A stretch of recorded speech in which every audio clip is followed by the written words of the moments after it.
தமிழரின் பாரம்பரிய திருவிழாவை கொண்டாடுவோம் புத்தாடை பொங்கலோடு. The Chennai Silks. Let the celebrations begin. No compromise. உங்க சைடுலயும் எங்க சைடுலயும். GT Holidays, South India's #1 travel brand. GRC jewellers Kanchipuram. வாடிக்கையாளர் அனைவருக்கும் இனிய புத்தாண்டு நல்வாழ்த்துக்கள். ஆட்சி அது காட்டாட்சின்னு எடுத்துட்டு கனவுல படுத்துட்டு டெய்லி ஒரு ஷூட்டிங் போகிறது ஆக அப்படின்னு மேக்கப் போட்டுக்கிட்டு போய் நின்றுட்டு மக்கள் எரிஞ்சு போயிருக்கிறான், வயிறு குதிச்சு போயிருக்கிறான். உங்க கனவை சொல்லுங்க, நாங்க நிறைவேற்றோம் அப்படின்னு சொல்லி திட்டத்தை அறிவிச்சிருக்காருல்ல. எங்க கனவு போய் சொல்ல முதலமைச்சருக்கு, ஐயா முதலமைச்சர் ஸ்டாலின் அவர்கள் இதுதான் எங்க கனவு. ஜனவரி 28 பிரதமர் வர்றப்ப அந்த எடப்பாடி பழனிசாமி சொன்ன மெகா கூட்டணி இங்க இருக்கும். இன்னும் 2 அமாவாசை இருக்குது. பழனிசாமி அப்படிங்கிற பௌர்ணமி வர்றதுக்கு எடப்பாடி கே பழனிசாமி இன்னும் நான்.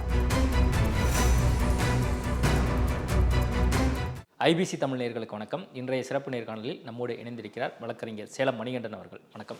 வணக்கம் sir. Happy new year, happy Pongal. Happy new year. சரி, ஹாப்பி நியூ இயர் கொண்டாடுறவங்களுக்கு ஹாப்பி நியூ இயர். நமக்குலாம் சித்திரை ஒன்று தான், தமிழ் புத்தாண்டு தான் கொண்டாடுற வழக்கம்.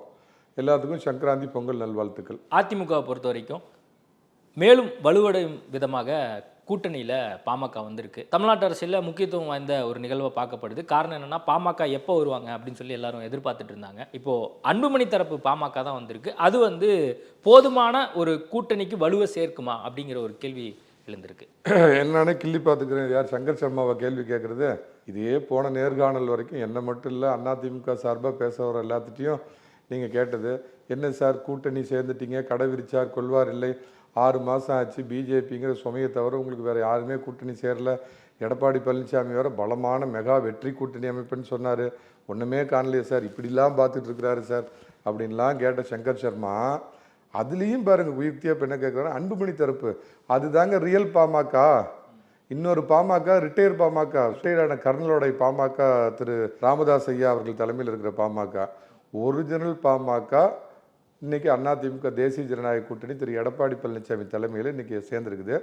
இன்னும் பொறுத்திருந்து பாருங்க. நான் ஏற்கனவே போன நேர்காணலில் உங்கள்கிட்ட சொன்ன மாதிரி இந்த பொங்கல் முடிஞ்சதுக்கு அப்புறம் தான் திமுக கூட்டணியில் பல தீபாவளி பட்டாசு வெடிக்கும். இந்த ஜனவரி மாத இறுதியில் மரியாதைக்குரிய இந்திய பிரதமர் இங்கே வர்றப்ப பார்த்தீங்கன்னா இந்த கூட்டணி முழு வடிவம் பெற்று எங்களுடைய முதலமைச்சர் வேட்பாளர், நான் எப்படி டீ வித்தவன் இன்னைக்கு இந்த நாட்டோட ஒரு உயரிய நிலைமைக்கு வந்திருக்கணும், அந்த மாதிரி ஏழை விவசாயி எடப்பாடி பழனிசாமின்னு பிரதமர் அவர் வாயால் அறிவிப்பார். பொறுத்திருந்து பாருங்க இந்த ஸ்டேஜில் யார் யார போறாங்கன்னு. ஒரிஜினல் பாமக அன்புமணி அப்படின்னு நீங்க சொல்றீங்க. ஆனா எடப்பாடி நினைச்சிருந்தா ராமதாஸ் அவர்களையும் கன்வின்ஸ் பண்ணி நம்ம கூட்டணிக்குள்ள கொண்டு வந்திருக்க முடியும். ஆனா ராமதாஸ் இல்லாமையே நம்ம இந்த தேர்தலை சந்திக்கணும் அப்படிங்கிற இடத்துக்கு எடப்பாடி பழனிசாமி நகர்ந்துட்டாரா அப்படிங்கிற ஒரு கேள்வி இருக்கு. காரணம் என்னன்னா, ஆல்ரெடி பாமகவுக்கு 4% 4.5% இருக்கு. இப்போ அவர்கள் தரப்பு பிரிந்து கிடப்பதனால அப்போ சதவீதத்தின் அடிப்படையில் கொஞ்சம் நம்மளுக்கு டேமேஜ் ஆகிற மாதிரி இருக்குல்ல கூட்டணியாக. எடப்பாடி பழனிசாமி என்ன சொம்பு தூக்கிட்டு போய் அரசு மரத்தடியில் உட்காந்து 2 பேர்த்தையும் கூப்பிட்டு உட்காந்து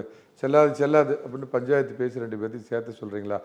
அப்பாவுக்கும் மகனுக்கும் என்னங்க பிரச்சனை?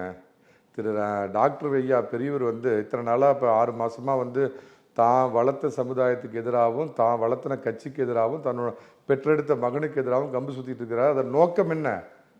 அந்த நோக்கத்தை தெரிஞ்சுக்கிட்டார் திரு எடப்பாடி பழனிசாமி. ஆரம்ப காலத்தில் பிஜேபியிலேருந்து பார்த்தீங்கன்னா இல்லை திரு ஆடிட்டர் குருமூர்த்தி போன்றவர்கள்லாம் 2 பேர் ஏதோ சாதாரண பிரச்சனை தான் சேர்த்து வச்சிடலாம் அப்படின்னு நினச்சி முதல் கட்டமாக பேச்சுவார்த்தை பண்ணி பார்த்தாங்க. பட் ஆனால் இது வேறு விதமான பிரச்சனை. இது திரை, கதை, வசனம், டைரக்ஷன் எல்லாம் அறிவாலயத்திலேருந்து கொடுக்குறாங்க. இது வேறு விதமான பிரச்சனை, நம்ம தலையிட முடியாதுன்னு சொல்லி நவந்துக்கிட்டாங்க. ஒன்று புரிஞ்சுக்குங்க, என்னைக்கு திரு அமித்ஷா அவர்கள் தமிழ்நாட்டுக்கு திரு எடப்பாடி பழனிசாமி தலைமையில் கூட்டணின்னு அறிவித்தாரோ அன்னைக்கே பாமகவையும் அதில் மேடை ஏற்றி கூட்டணியை கன்ஃபார்ம் பண்ணுறதா இருந்தது. ஆனால் இதை தெரிந்து கொண்ட நம்ம திராவிட மாப்பிள்ளை சாப்ஸ் இருக்கிறார், சாப்ஸ் மூலமாக இயக்கப்படுபவர் தான் இயக்கப்படக்கூடிய ஒரு கருவியாக பாவம் இன்றைக்கி அறிவாலயத்துடைய ஒரு அடிமையாக கைக்கூலியாக இன்றைக்கி ராமதாஸ் மாறி போய் வாங்க வேண்டியதை வாங்கிட்டு சொந்த மகனையும் சொந்த கட்சியும் சொந்த சமுதாயத்தையும் பலி கொடுத்துட்டு நாளைக்கு அறிவாலயத்தில் போய் அங்கே நின்று என் அன்பு தம்பி திருமாவளவன் அப்படின்பாரு. அவர் பார்த்தீங்கன்னா இவரை கட்டி பிடிப்பார். இந்த ட்ராமாலாம் நடக்க போகுது. என்னுடைய தனிப்பட்ட நான் கேள்விப்பட்ட விஷயம் என்னென்னா, திரு ராமதாஸ் அவர்கள்ட்டையும் பேச்சுவார்த்தை நடத்திட்டு இருக்கிறதா கேள்விப்பட்டேன். அவர் தேசிய ஜனநாயக கூட்டணிக்கு வர்றதை காட்டிலும் திமுக பக்கம் போனார்னா பெரிய அனுகூலம்னு நினைக்கிறேன் தேசிய ஜனநாயக கூட்டணிக்கு. ஏன்னா ஒரு தன்னுடைய சமுதாயத்துக்காக இன்னொரு சமுதாயத்தை குறி வச்சு இவங்களுக்கு எங்களுக்கு ஆகாதுன்னு இந்த மாதிரி ஒரு பாலிடிக்ஸை வட மாவட்டங்களை தொடர்ந்து பண்ண திரு ராமதாஸ் அரசியலுக்காக என்ன வேணாலும் எத்தனை சோமர் சால்ட் பல்ட்டி வேணாலும் அடிப்பார். பன்னீர்செல்வம்லாம் இன்னைக்கு வந்த சோமர் சால்ட் பல்ட்டி நான் கருணாநிதிக்கு அப்புறம் தமிழ்நாட்டிலே பெரிய பல்ட்டின்னு காமிச்சிக்கிறதுக்கு போய் பல்ட்டி அடித்து திருமாவளவன் பக்கம் போய் நின்னார்னா அவர் எந்த சமுதாயத்துடைய தலைவராக தன்னை வளர்த்து கொண்டாரோ அந்த சமுதாயம் இவருடைய இந்த வேடத்தை புரிந்து கொண்டு அந்த சமுதாயத்தோட ஒட்டுமொத்த ஓட்டும் கன்சாலிடேட் ஆகி திரு அன்புமணிக்கு வரும். அதனால் என்னோட தனிப்பட்ட விருப்பம் ஐயா ராமதாஸ் அவர்களே அறிவாலயம் பக்கம் போங்க. அப்போ ராமதாசனுடைய நோக்கத்தை எடப்பாடி பழனிசாமி புரிந்து கொண்டார். அதனால வந்து அவர் இல்லாமல் இந்த தடவை தேர்தலை சந்திக்கலாம் அப்படிங்கிற முடிவுக்கு வந்துட்டார். அப்படிதான் நீங்கள் சொல்ல வர்றது. நான் இதில் I will take that privilege. நான் திரு ஐயா ராமதாஸ் அவர்களுக்கு நானும் ஒரு தூரத்து உறவினன் அப்படிங்கிற முறையில் ஒன்று சொல்கிறேன். அவர் முதல்ல இந்த பிரச்சனை எல்லாம் மீடியாவில் வந்த உடனே தமிழ்நாட்டு மக்கள் மாத்திரம் இல்லை, இந்த சமுதாய மக்கள் எல்லாருமே அவர் மேலே ஒரு அனுதாபப்பட்டாங்க. என்னது இந்த வயசில், ஏன்னா அவர் கருணாநிதிக்கு அடுத்து ஒரு சீனியர் மோஸ்ட் லீடர் தமிழ்நாட்டில் இருக்கிறவர். ஆனால் போக போக அவருடைய கபட வேடம் எல்லாம் களைஞ்சு போய் அவர் எதுக்காக பண்ணுறார், யாரால் இயக்கப்படுகிறார், யார் பேச்சை கேட்டு இதை நடக்கிறார், சொந்த குடும்பத்தை விட்டு வந்த குடும்பத்திற்காக இதெல்லாம் பண்ணுறார். அந்த ஒத்த நோக்கங்கிறது அந்த ஒட்டுமொத்த சமுதாயமும் புரிஞ்சுக்கிட்டது. ஒன்று திரு அன்புமணி அவர்கள் காட்டிய ரொம்ப நிதானம்.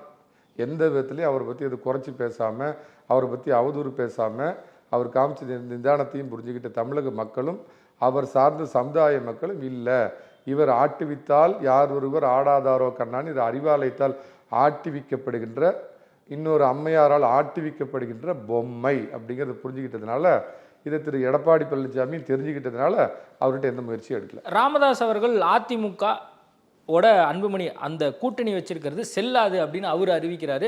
நான் தான் கூட்டணி முடிவை எடுப்பேன் அப்படின்னு வேற அடுத்தபடியாக ப்ரெஸ் மீட் கொடுக்குறாரு. இன்னைக்கு கூட வந்து ப்ரெஸ் மீட் கொடுத்து நான் தான் கூட்டணி முடிவை அறிவிப்பேன் பாமகவுனோடது. இவர் என்ன உச்சநீதிமன்ற நீதிபதியா இல்லை 2017 அந்த டிமானிட்டைசேஷன் 2000 ரூபா நோட்டு செல்லாதுன்னு ரிசர்வ் பேங்க் கவர்னர் அறிவிச்சாரு. அந்த மாதிரி தான் ரிசர்வ் பேங்க் கவர்னரா? ஏங்க அவர் ஆள் இல்லாத கூட்டத்தின் அசைக்க முடியாத ஒரே முதுபெரும் தலைவராக கூட பாருங்க. அவர் பின்னாடி யாருங்க இருக்கிறா? அது ஒரு ஸ்கெலிட்டன் பாமக. அதுக்காக நான் அவருடைய உயரத்தை வந்து நான் குறைச்சி மதிப்பில்லை. அந்த கட்சியை வளர்த்தினார், அந்த கட்சியை வந்து எல்லா இடத்துலையும் கொண்டு போனார், அதுக்காக இது பண்ணார். ஒரு காலகட்டத்துக்கு அப்புறம் பார்த்தீங்க அப்படின்னு சொன்னால் சுயநலத்திற்காக வந்து பார்த்தீங்கன்னா திருமாவளவனை போய் கட்டி பிடிக்கிறது, இவருக்கு தமிழ் குடிதாங்கிங்கிறது, அவர் இங்கிலீஷ் குடிதாங்கின்னு கட்டி பிடிக்கிறது, இதெல்லாம் பண்ணிட்டு 2 பேரும் 2011 கருணாநிதி முதுகில் ஏறி இவர் ஓட்டு அவருக்கு டிரான்ஸ்ஃபர் ஆகலாம், அவர் ஓட்டு இவருக்கு டிரான்ஸ்ஃபர் ஆகணும்னு திரும்ப தாழ்த்தப்பட்ட சகோதரர்களுக்கு எதிராக வந்து ஒரு கடுமையான நிலை எடுத்து அவங்கள மட்டும் தவிர்த்துட்டு மீதி ஒரு சமுதாயம்லாம் ஏற்படுத்தி எல்லாம் பண்ணி ஸோ வேணுங்கிறப்ப திருமாவளவனை போய் கட்டி பிடிச்சிக்குவேன், வேணாங்கிறப்ப வந்து திருமாவளவனை திட்டுவேன், திருமாவளவன் வந்து ஒவ்வொரு வன்னிய இன பெண்கள் வயிற்றுலையும் அப்படின்லாம் சொல்லுவார். அதையெல்லாம் கேட்டுக்கிட்டு அதே திருமாவளவனை போய் கட்டி பிடிச்சிக்குவேன். அந்த அளவுக்கு பைத்தியக்கார சமுதாயம் இல்லை, உன்னால் பயிற்றுவிக்கப்பட்ட சமுதாயம் தான் இவருடைய முகமூடியை புரிஞ்சுக்கிச்சு. அவர் வெறும் ஸ்கெலிட்டன். இந்த இதில் அவர் இருக்கிற இதில் இருந்திருந்தாருன்னா எல்லாத்துக்கும் ஒரு ரிட்டைர்மெண்ட் உண்டு. சர்மாவே ஐபிசி சேனல் 50 வருஷத்துக்கு இருக்க முடியுமா? அந்த மாதிரி இந்த கட்சியை வளர்த்தீங்களா? இன்றைக்கி this is the age for retirement. Retired ஆகி பையன் கையில் கட்சியை கொடுத்துட்டு உண்மையான கட்சியை வழி நடத்திட்டு ஒரு காட்ஃபாதராக இருக்கிறத விட்டுட்டு செகண்ட் ஹஸ்பண்டாக இருக்கிறது தான் பிரச்சனை. விசிட் சொல்லுங்க. எடப்பாடி பழனிசாமி வந்து அமித்ஷாவை சந்திச்சுட்டு வந்தார். கூட்டணியை பற்றிலாம் பேசல, தமிழ்நாட்டு நிலவரம் குறித்து மட்டுமே நாங்கள் பேசணும் அப்படிங்கிறாரு. வெளியே பேட்டி கொடுத்தாரு, அதெல்லாம் கேட்கலையா அவரு? அதில் தான் அவர் சொல்கிறாரு. அதில் அவர் சொல்கிறாருன்னா தமிழ்நாட்டு நலனை பேசுனது எதை வெளியே சொல்லுமோ அதை சொல்கிறார். தமிழ்நாட்டு நலன்கள் அதுக்கு முன்னாடி ஒன்று தான். இப்போ ஒரு டிவியில் நான் நேற்று பேசினப்போ எடப்பாடி பழனிசாமிக்கு நெருக்கடி, கொசுக்கடி, அழுத்தம், ரத்த அழுத்தம், உப்பு, சர்க்கரை எதுவும் எடப்பாடி பழனிசாமிக்கு இல்லை. நான் பல டிவி விவாதத்தில் சொல்லிட்டேன். இந்த கூட்டணி திரும்ப ஏற்பட்டதற்கான அடிப்படை காரணமே திரு அமித்ஷா அவர்கள் முதல்ல எடப்பாடி பழனிசாமி சொன்னது, mister Palaniswami 2026 for you, 2029 for BJP. 2026 உங்களை முதலமைச்சர் ஆக்கிறதுக்கு நாங்கள் பாடுபடுவோம்.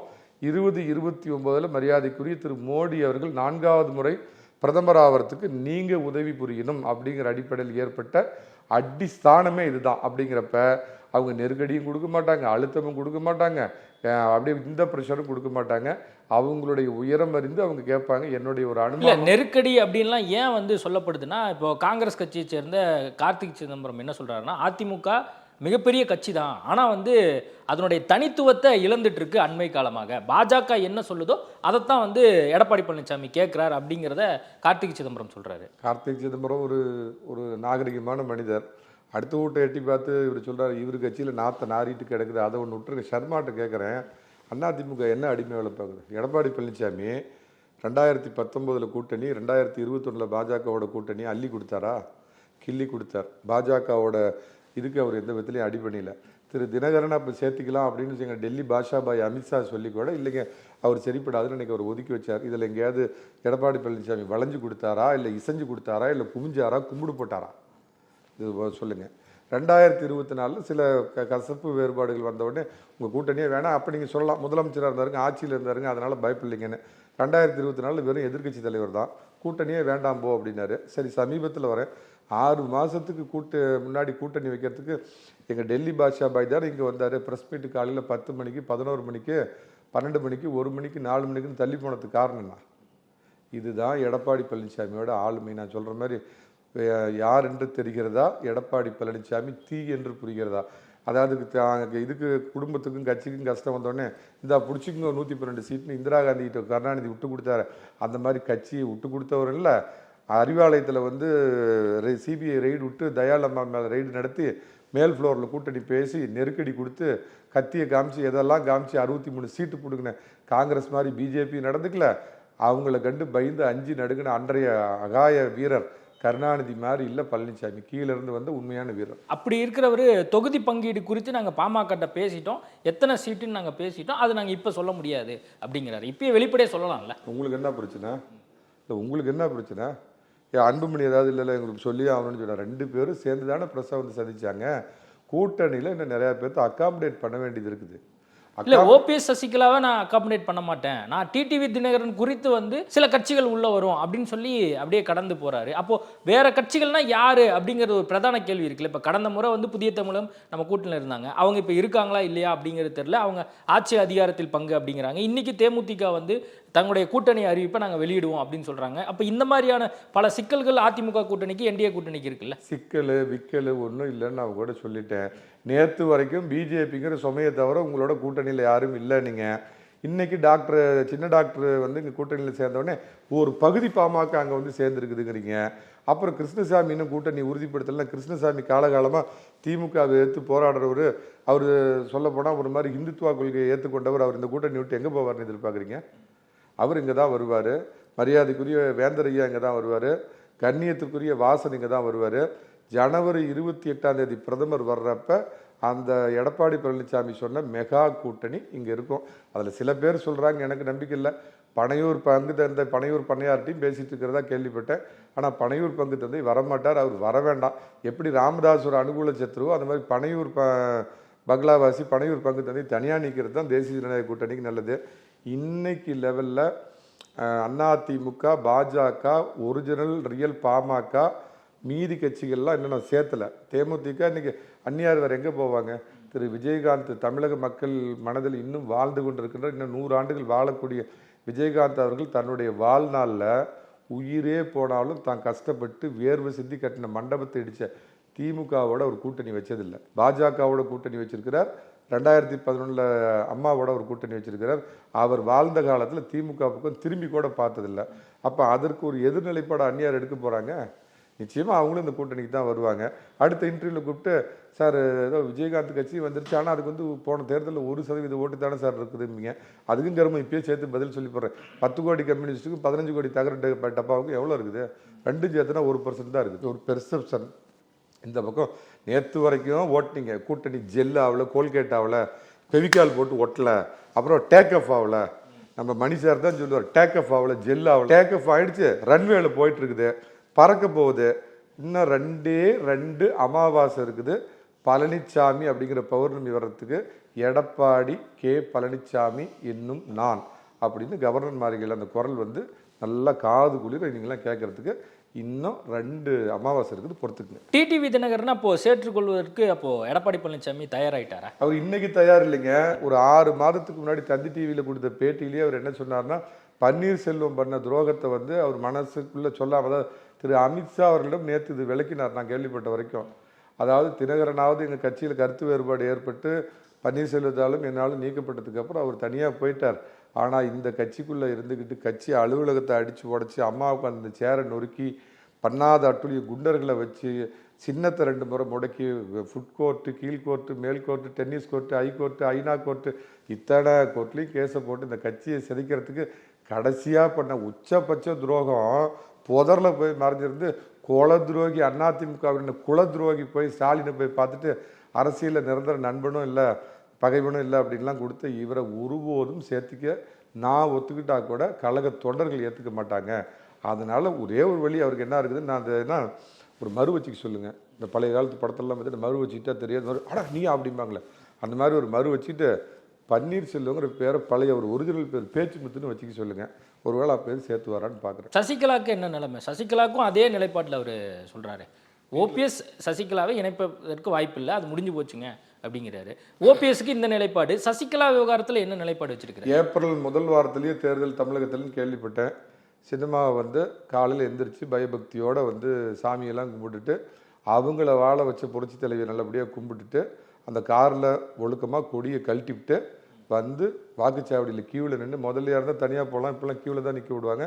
நின்று இரட்டை இலைக்கு நேராக இருக்கிற பொத்தான ஒற்றை விரலால் ஓங்கி அடித்து பழனிசாமிக்கு ஓட்டு போட்டு போய் படுத்துக்க சொல்லு. இதுதான் நடக்குங்கிறீங்க? வேற என்ன நடக்கும்? வேறு எதுவுமே நடக்காது.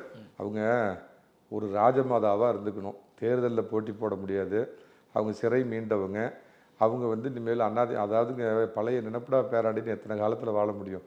ஒரு காலத்தில் திரு பன்னீர்செல்வம், பழனிசாமி எல்லாரும் உங்களை பார்த்து கும்பிட்டவங்க தான். இது ஒன்றும் பெரிய ரகசியம் கிடையாது.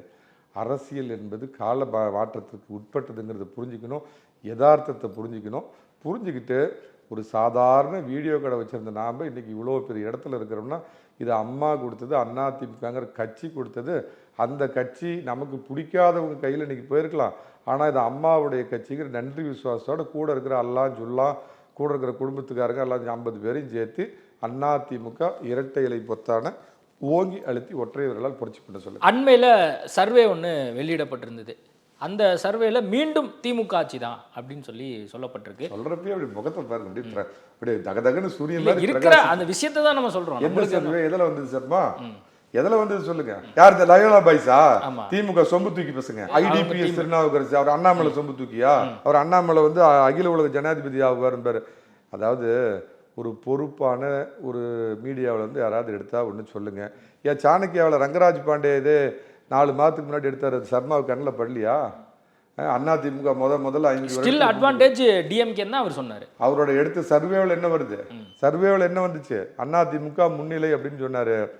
பொறுத்திருந்து பாருங்க. இது வந்து இதுவரைக்கும் தமிழகம் கண்டிராத ஒரு மோசமான ஆட்சி. தமிழக அரசியல் வரலாற்றில், சுதந்திர வரலாற்றில் மோசமான ஆட்சியை கொடுத்த புண்ணியமாக இவங்க அப்பா கருணாநிதி 2011. அதை விட அவங்க அப்பாவே மிஞ்சின சாதனை பண்ண ஆட்சி. 60 வயசு கிழவிக்கும் பாதுகாப்பு இல்லை, 6 வயசு சின்ன பிள்ளைக்கும் பாதுகாப்பு இல்லை, ரோட்டில் நடக்கிறவனுக்கு பாதுகாப்பு இல்லை, வீட்டில் தூங்குறவனுக்கு பாதுகாப்பு இல்லை, தலித்து மக்களுக்கு பாதுகாப்பு இல்லை. என்ன அட்டூழியம் நடக்குது? இது ஆட்சியா? இது பீகார் நிதிஷ்குமார் தலைமையில் பிஜேபி கூட்டணி தலைமையில் நல்லா அது உச்சத்துக்கு போயிட்டு இருக்குது. அதுக்கு வேணா தமிழ்நாடுன்னு பேர் வைக்க சொல்லிட்டு இது பீகார் அப்படின்னு வைக்க சொல்லல, இந்தியாவின் 2வது பீகார்னு பேர் வைக்க சொல்ல. ஆட்சியா? அது காட்டாட்சி நடத்திட்டு கனவுல படுத்துட்டு டெய்லி ஒரு ஷூட்டிங் போறது ஆக அப்படின்னு மேக்கப் போட்டுக்கிட்டு போய் நின்றுட்டு மக்கள் எரிஞ்சு போயிருக்கிறான், வயிறு கொதிச்சு போயிருக்கிறான், கும்பி எரிஞ்சிட்டு இருக்கிறான், குடலு குந்தாணி எல்லாம் காஞ்சிட்டு இருக்குது. இன்னைக்கு ஒரு நிகழ்வு நடக்குது, உங்க கனவை சொல்லுங்க நாங்க நிறைவேற்றோம் அப்படின்னு சொல்லி திட்டத்தை அறிவிச்சிருக்காருல. எங்க கனவு போய் சொல்ல ஆட்சி போச்சுன்னா தமிழ்நாடு நல்லா இருக்கும், இந்தியா நல்லா இருக்கும், இந்த சட்ட ஒழுங்கு நல்லா இருக்கும், பயமா இல்லாம பத்திரமா சர்மாவும் வீட்டில் போய் யாரும் வெட்டி விடுவாங்களான்னு பயம் இல்லாம படுக்கலாம், நானும் போய் படுக்கலாம். எங்க ஒட்டுமொத்த தமிழக மக்களின் கனவு முதலமைச்சருக்கு, ஐயா முதலமைச்சர் ஸ்டாலின் அவர்களை இதுதான் எங்க கனவு. ஒட்டுமொத்த தமிழக மக்களின் கனவு இதுதான்.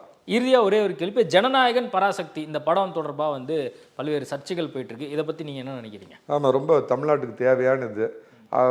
பணத்தை போட்டு பணத்தை எடுக்கிறாங்க. திமுக ஒரு பக்கம் பார்த்தீங்கன்னா அந்த அறத பழசு ஹிந்தி எதிர்ப்பு. ஹிந்தி யாரை எதிர்த்தா பண்ணீங்க இன்னைக்கு போராட்டம்? யார் எடுத்து ஹிந்தி போராட்டம் பண்ணாங்க சொல்லுங்க சர்மா?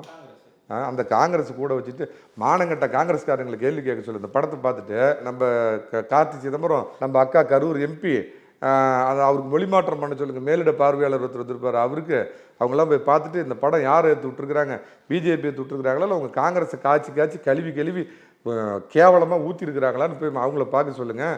அநேகமாக நான் தெரிஞ்ச வரைக்கும் புட்டுக்கும்னு நினைக்கிறேன். 18ஆம் தேதி வந்து அந்த அகில இந்திய நக்சலைட் வராருன்னு நினைக்கிறேன். அகில இந்திய அதாவது நக்சலைட் ராகுல் காந்தி வராருன்னு நினைக்கிறேன். வர்றப்ப அநேகமாக பனையூர் பக்கம் போயிடுவாங்கன்னு நினைக்கிறேன். ஒன்று. ஆனால் விஜய் சொன்னது ஒரு விதத்தில் உண்மை. ஆனால் ஒரே ஒரு எழுத்தை விட்டுட்டார். உண்மையான போட்டிக்குன்னா எங்களுக்கும் அப்படிங்கிறது அதிமுகவுக்குன்னு சேர்த்துக்க சொல்லுங்கள். அநேகமாக வந்து காங்கிரஸ் அந்த பக்கம் போச்சுன்னா நம்ம இவர் திருமாவளவன் கேட்கவே வேண்டாம். அப்புறம் இந்த தகர குட்டி உளிக்கிங்க 10 கோடி 15 கோடியும் கேட்க வேண்டாம். திமுக அநேகமாக 3வது இடத்துக்கு அநேகமாக இல்லை, எழுதி வச்சுக்கிங்க, மார்க் மை வேர்ட்ஸ், இந்த தேர்தலில் திமுக வரலாற்று தோல்வி. ராஜீவ்காந்தி கொலைக்கு அப்புறம் நடந்த தேர்தலில் எப்படி 4 பேர் ஜெயிச்சாங்களோ அது கூட இல்லாமல் முதலமைச்சரே அவருடைய தொகுதியில் தோப்பார். கனவுலேருந்து அப்போ தான் அவர் விழிப்பார். ஜனநாயகம் எதுவும் சொல்லலையே நீங்கள்? ஜனநாயகமா? ஜனநாயகம் படம் அதுக்கு வந்து சென்சார் போர்டுடைய அந்த அழுத்தம், மேல்முறையீடு அதெல்லாம் போயிருக்கு ஒரு பக்கம். அது கோர்ட்டில் இன்றைக்கி சொல்லிட்டாங்கல்ல, கோர்ட்டில் இன்றைக்கி சொல்லிட்டாங்க, கொடுக்க சொல்லிட்டாங்க. இதில் அதாவது பிஜேபி அந்த மாதிரிலாம் விளையாடாது. ஏன்னா ஒரு காலத்தில் உலகம் சுற்று வாலிபன் படத்தை வந்து திமுக தடுத்து நிறுத்தி அதனால் எம்ஜிஆர் எவ்வளோ பெரிய உச்சத்தை தொட்டார் அப்படிங்கிறதெல்லாம் தெரியும். இது வந்து இயல்பாக நடந்த ஒரு விஷயத்த எது எடுத்தாலும் இந்த சோசப் தம்பிக்கு, இந்த திமுக காரணங்களுக்கு எது எடுத்தாலும் பார்த்தாயா டெல்லி கும்பி வெறியுது, டெல்லியை பார்த்தியா வடக்கு வாழுது, தெற்கு தேயுது, ஒன்றிய அரசு குன்றிய அரசுன்னு வாயத்துறன்னு சொல்ல வேண்டியதானே விஜய். அப்படி இருந்தா இது வந்து ஒரு நடைமுறை சிக்கலில் ஒரு தாமதம் ஏற்பட்டிருக்குது. ஆனாலும் இது இந்த பிஜேபிக்காரங்க இதெல்லாம் கொண்டு போகிறது இதெல்லாம் ஒரு தேவையற்ற சர்ச்சை. அந்த இப்போ நீங்கள் இந்த மாதிரி ஒரு இது ஏற்றி விட்டிங்கன்னா விஜய் ஒவ்வொரு படத்துலையும் வேணும்னே சர்ச்சை ஏற்படுத்துவார். அவர் படத்தை வந்து ப்ரொமோட் பண்ணுறதுக்குன்னே ஒவ்வொரு படத்துலையும் சர்ச்சையை ஏற்படுத்துவார். அதுக்கு ஏன் பிஜேபி துணை போகுது, மத்திய சர்க்கார் துணை போகுது? தூக்கி எறிஞ்சிட்டு 4 கட்டை கொடுத்துட்டு இதை பண்ணி அந்த படத்தை நீங்கள் ஓகேன்னு பண்ணிட்டு போயிருக்கலாம். அப்படி ஓடினா 3 நாளைக்கு தான் ஓடும். அதெல்லாம் இது வந்து அரசியலுக்கு வந்துட்டார். 2வது அவருடைய கடைசி ஒரு 2 படம் தான் நல்லா ஓடி இருக்குது. இது சாதாரணமாக 3 நாள் எடுக்க வேண்டிய படத்தை இந்த பிஜேபி சென்ட்ரல் கவர்மெண்ட் கொடுத்த ப்ரொமோவில் இன்னும் ஒரு 2 நாளைக்கு சேர்ந்து ஓடும், அவ்வளோதான். அந்த பக்கம் அவங்க அந்த பழைய அந்த வடக்கு வாழு தெற்கு தேயுதுன்னு ஹிந்தி சிவகார்த்திகேயன் அந்த பக்கம் கொம்பு சீவி விடுறாங்க. ஒன்று தெரிஞ்சுங்க, எதுவுமே ஒரு பரிச்சார்த்தமாக பண்ணுறது ஏற்கனவே நடந்திருந்தால் அந்த ராசிப்படி நடக்கும் அப்படின்னு சொல்லுவாங்க. 2011 ஒரு ஆள் வந்தார், வைகை புயல்னு. அவர் தான் ஆரம்பித்தார். விஜயகாந்தை கண்ட மேனிக்கு பேசினார், ஏடிஎம்கேவெல்லாம் பேசினார், பேசி ஓட்டு கேட்டார். திமுக அதில் பாதாளத்துக்கு போச்சு. அதே வடிவேலு தான் இப்போ ஒரு மாதத்துக்கு முன்னாடி ஆரம்பிச்சிருக்க 200 லட்சியம், ஏன்னா 200 நிச்சயம், 200க்கு மேலே லட்சியம்னு ஆரம்பித்தார். அநேகமாக இந்த தடவை ஜீவ சமாதி அடையும் திமுக. பொறுத்திருந்து பார்ப்போம். நேர்காணல் கொடுத்ததுக்கு மிக நன்றி. நன்றி. வலிமையான பாரதம், வளமான தமிழகம். தமிழரின் பாரம்பரிய திருவிழாவை கொண்டாடுவோம் புத்தாடை பொங்கலோடு. The Chennai silks. Let the celebrations begin. No compromise. உங்க சைடுலயும் எங்க சைடுலயும். GT Holidays, South India's #1 travel brand. GRC jewellers Kanchipuram வாடிக்கையாளர் அனைவருக்கும் இனிய புத்தாண்டு நல்வாழ்த்துக்கள்.